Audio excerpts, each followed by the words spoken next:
6 September Salman শাহের 29তম মৃত্যুবার্ষিকী। 1996 সালের এদিনে না ফেরার দেশে পাড়ি জমান বাংলা চলচ্চিত্রের জনপ্রিয় নায়ক সালমান শাহ।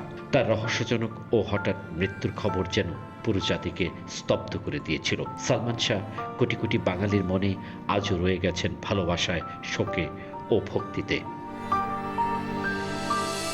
সালমান শাহের প্রকৃত নাম শাহরিয়ার চৌধুরী ইমন।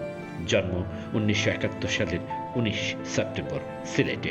1993 সালে কিয়ামত থেকে কিয়ামত চলচ্চিত্রের মধ্য দিয়ে বাংলা চলচ্চিত্রে তার অভিষেক ঘটে। এই নায়ক মাত্র 4 বছর সময়ের মধ্যে 27টি চলচ্চিত্রে অভিনয় করে এক অনন্য ইতিহাস গড়েছিলেন। তার আগমনে বাংলা সিনেমায় নতুন একটি অধ্যায় শুরু হয়েছিল।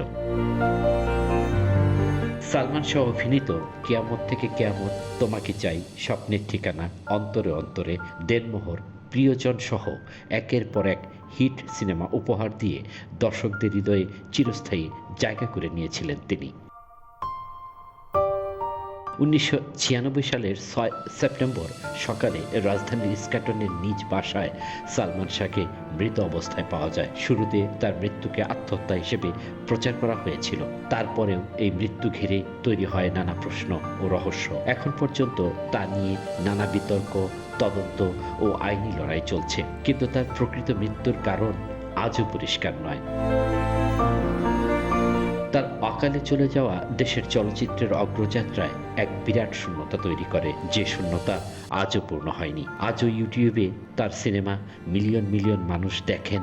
সোশ্যাল মিডিয়ায় তার নাম, তার স্টাইল, তার অভিনয় নিয়ে আলোচনা হয়। আজ তার চলে যাওয়ার দিনে আমরা সালমান শাহের প্রতি গভীর শ্রদ্ধা জানাই। Captain's TV, Dhaka.